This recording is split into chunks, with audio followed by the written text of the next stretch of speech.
शिव हर शंकर नमामि शंकर शिवशंकर शंभो। हे गिरिजापति भवानी शंकर शिवशंकर शंभो।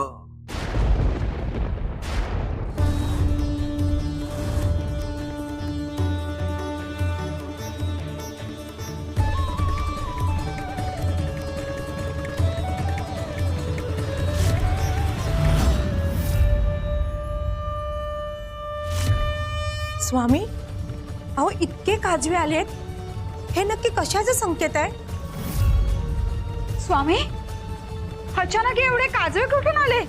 याआधी कधी असं घडलंच नव्हतं. कुठल्याही संकटाची चावल प्राण्यांना सगळ्यात आधी लागते, तशी त्या काजव्यांनाही लागली, म्हणून ते आम्हाला शरण आले. संकट? कसलं संकट स्वामी? स्वामी, कसला अनर्थ घडणार आहे का? भक्तांच्या नामस्मरणामुळे अक्कलकोट असा उजळून निघालाय. पण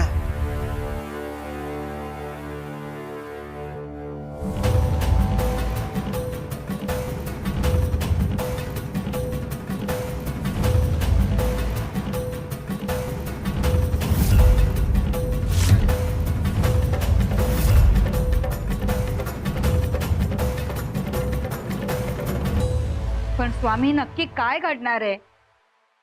काजव्याचा प्रकाश जसा मंदावत गेला, तसंच अक्कलकोट मधल्या प्रत्येक व्यक्तीचं सत्वही मंदावू शकता.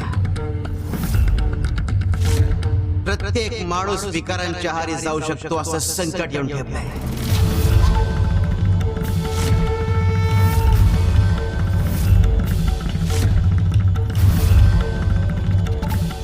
स्वामी, तुमच्यासारखा सूर्य इथे असताना आम्हाला कसली चिंता? गैस सूर्यालाही कधी कधी ग्रहणाला सामोरं जावं लागतं.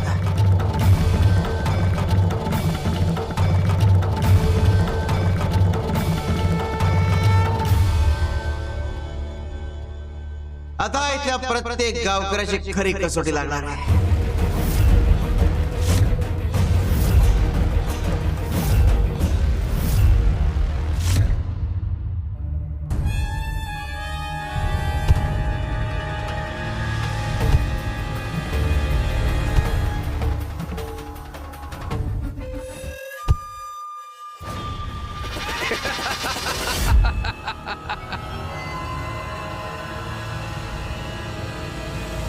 लवकरच हे संपूर्ण गाव माझ्या अंमलाखाली येणार. इथलं एकही घर, एकही जीव माझ्या प्रभावापासून सुटणार नाही.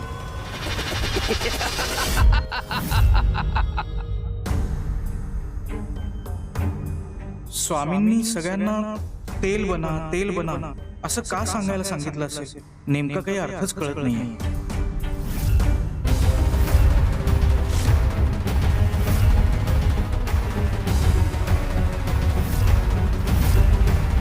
हे राखेच्या पावलांचे ठसे, हे कोणाचे असतील?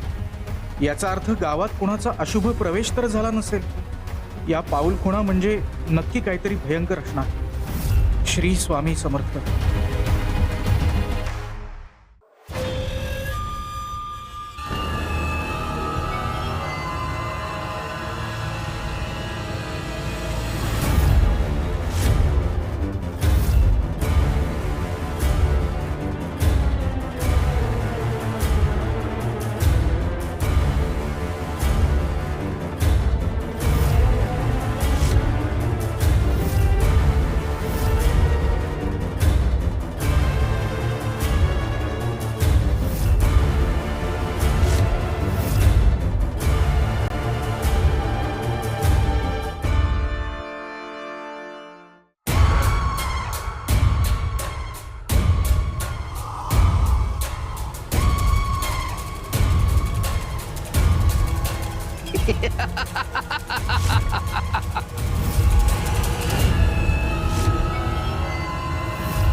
सावकार, स्वामींचा निरोप आहे. तेल बना. खरंच पुन्हा पुन्हा या कुणाचे पाऊल खुणा दिसत आहेत. असो, स्वामींनी जे काम करायला सांगितलंय ते आधी करायला हवं.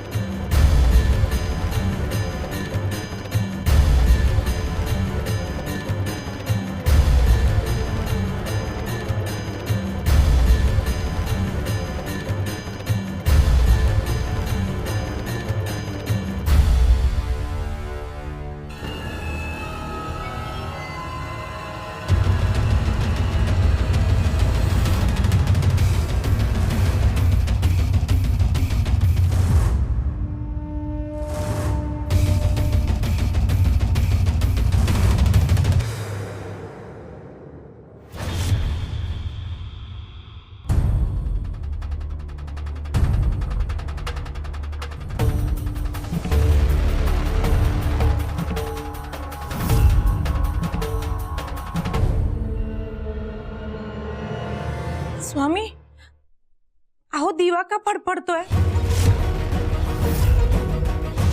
आधी तर स्थिर होता, मग असं अचानक काय झालं? स्वामी, स्थानाबाहेर पुन्हा वावटळ उठलीये.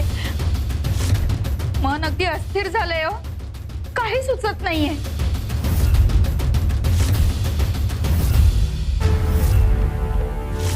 सगळ्यात आधी कोणाच्या सत्वाला आव्हान दिलं जाणार आहे तर ते आमच्या अलकनंदाच्या सत्वाला.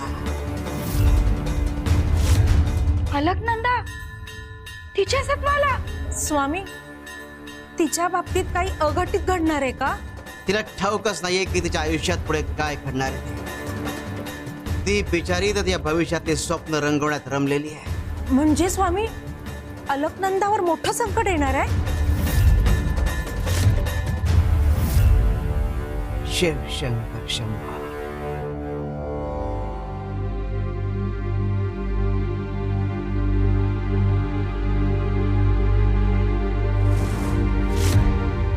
शुभमंगल सावधान.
हे काय? हे असं कसं स्वप्न पडलं मला?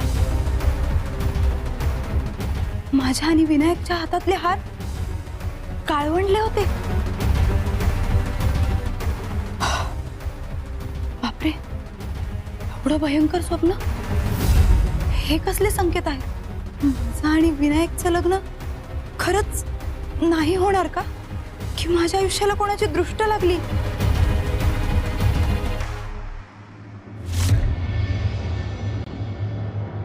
स्वामी, हे कसले संकेत आहेत? ही जर खरंच वाईट चिन्ह असतील ना, तर फक्त स्वप्नापुरती ठेवा. माझ्या विनायकवर, माझ्या प्रेमावर आणि माझ्या घरावर कोणाचीही वाईट सावली पडू देऊ नका. श्री स्वामी समर्थ.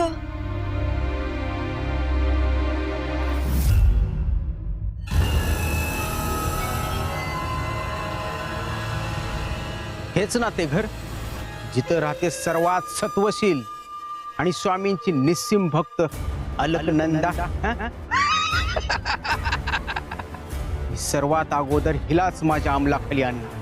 हिचं सत्वच नष्ट करायचंय मला. तिच्या श्रद्धेत शंकेचं विष उतरवायचंय.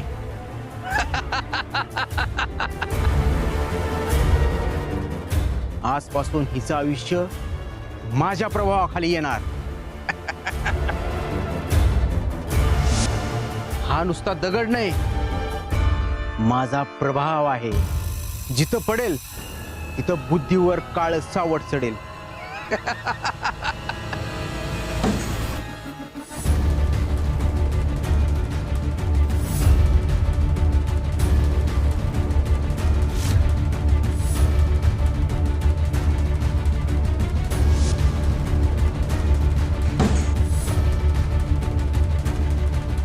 हा आवाज, असं वाटतंय की कोणीतरी दगड फेकतंय आणि एकावर एक सारखं काहीतरी आदळतंय.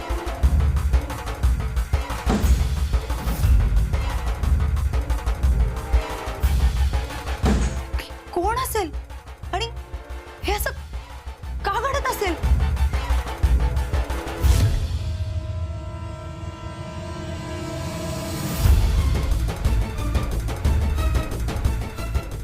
बाबा, बाबा हो काय होतंय तुम्हाला? बाबा, श्वास घ्यायला त्रास होतोय का तुम्हाला? अलग अलग श्वास घ्यायला त्रास होतोय. स्वामी, स्वामी ही कसली रात्र आहे? एकीकडे हा आवाज आणि दुसरीकडे बाबांची ही अशी अवस्था.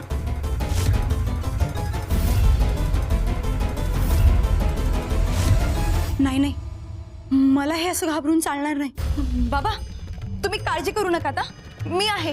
स्वामींचं नामस्मरण करा. हा स्वामी, वरून दगड पडताय, पण तुमची कृपा माझ्यावर असू द्या. माझ्या बाबांना काही होऊ देऊ नका. तुमच्या नामस्मरणामुळे आज मी खंबीरपणे उभी आहे. पण आजची ही रात्र, ती मात्र तुमचीच जबाबदारी आहे.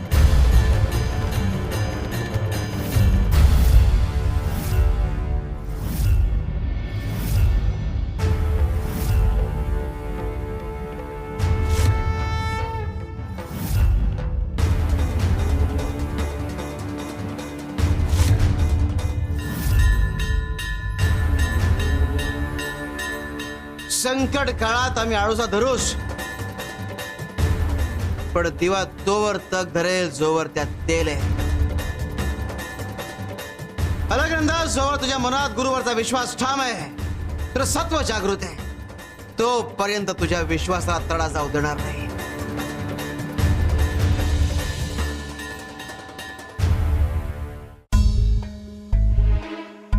स्वामी, मी गावातल्या सगळ्यांना तुम्ही सांगितलेला संदेश सांगितला. स्वामी, पण गावामध्ये काहीतरी अघटित घडतंय. ती वावटळ, ती राखेची पावलं. स्वामी, हे कसले संकेत आहेत का?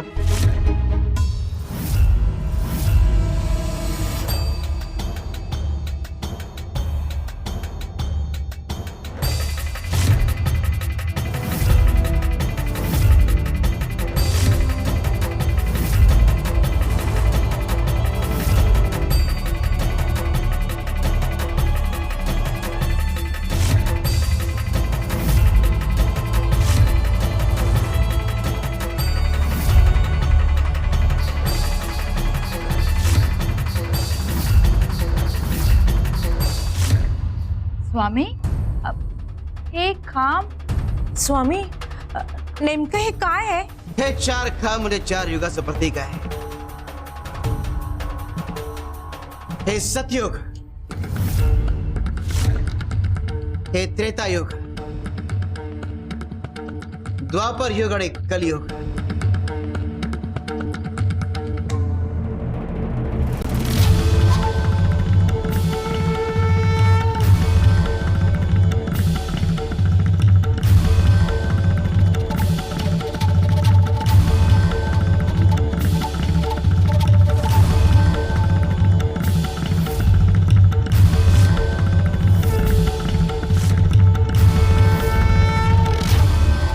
या युगात असत्याला आणि अधर्माला जागा नव्हती. हे योग धर्माच्या प्रकाशाने उजळून निघालं होतं.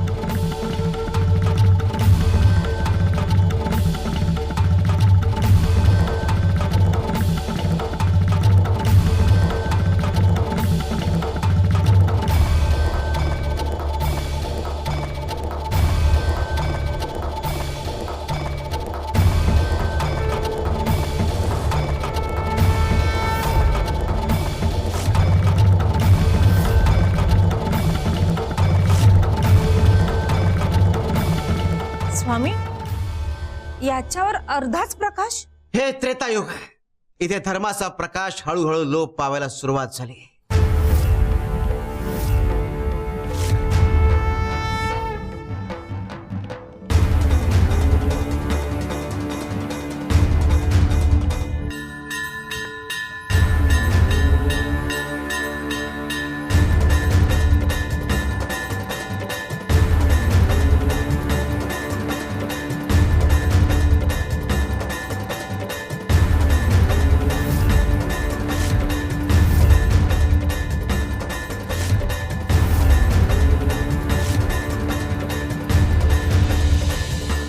हे द्वापार युग. इथे धर्माचा राज सुरू झाला.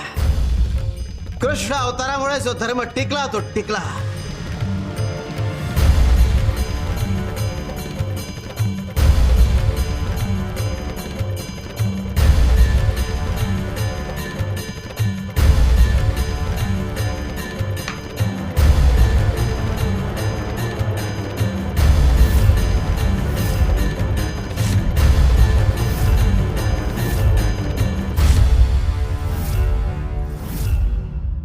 हे कलियुग.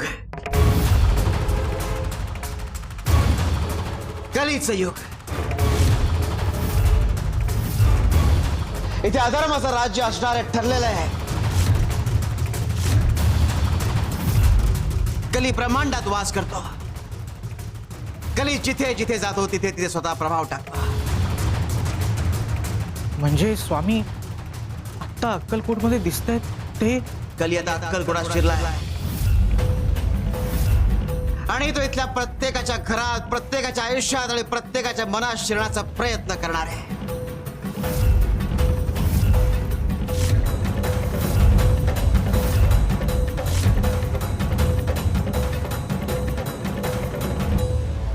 बाबा, तुम्ही ना हळूहळू खोल श्वास घ्या, तुम्हाला बरं वाटेल. हा?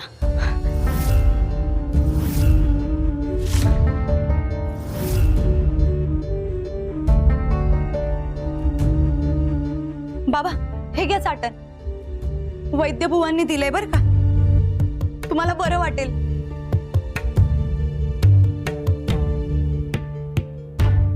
स्वामींचं नाव घ्या. आई, आई अगं उठ ना. बाबांना बघ ना काय होतंय. त्यांना धाप लागते. आई उठ ना. काय लावलंय तुम्ही? रात्रभर नुसतं झोपू पण देत नाहीत. गप्पा बस. आई, अगं बाबांची तब्येत बिघडतीये, त्यांची धाप वाढतीये. आई, अगं त्यांना सहन होत नाहीये ग. वैद्यांना बोलवावं लागेल आत्ताच्या आत्ता. कसली तब्येत? कुठला वैद्य? सकाळी पाहू. आई, अगं तू असं कसं बोलू शकते? बाबा, काय चाललंय? कसले पती, कसले यजमान? नुसतं पती यजमान या नावाखेरीज यांनी काय दिलंय का मला? तुझा जन्म झाला आणि तू आईला खाल्लंस. अगं तुला सांभाळायला कोणी नव्हतं ना, म्हणून या माणसाने माझ्याशी लग्न केलं. मला वाटलेलं मला संसार मिळेल, पण कुठला संसार आणि कुठलं सुख. लहानपणापासून तुला सांभाळलं, तुला मोठं केलं. मला वाटलेलं माझ्याही कुशीत माझं बाळ असेल, मला पण आई म्हणणारं कोणीतरी असेल. अगं पण तुझा पायगुण तुझ्या आईला भोवला तर मला का नाही भोवणार? मला ना बाळ झालं नाही. तुझ्या या काळ्या छायेनं मला बाळ होऊ दिलं नाही. लग्नंदा, अपशकुनी आहेस तू, अपशकुनी. अगं तू झाल्यापासून तू तुझ्या आईला खाल्लंस, मला मातृत्वाचं सुख नाही मिळालं. तुझ्यामुळे तुझे बाबा सतत आजारी असतात. आयुष्यभर नुसतं आजारपण आणि जबाबदारी. अगं आई, आई म्हणू नकोस मला. आई गेल्याचं दुःख मला सुद्धा आहेच ना, पण तू बाबांना असं बोललेलं मला अजिबात चालणार नाही. काय म्हणालीस?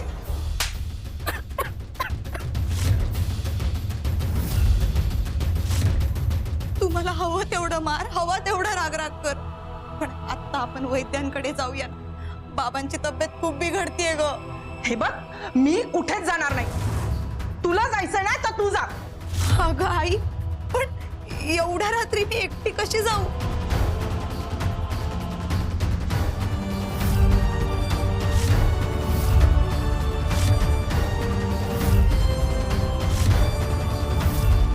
बाबांची तब्येत बरी होत चालली असं वाटत होतं, पण आता खूप बिघडतीये.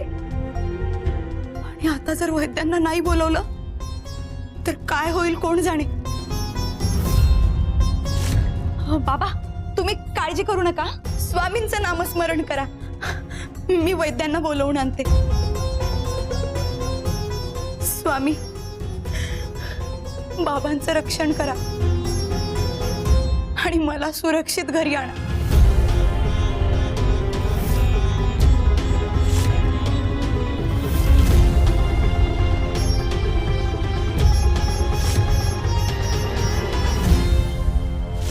आजपासून पंचक्रोशीतील वेगवेगळ्या गावात जाऊन तू दरोडे घालायचे.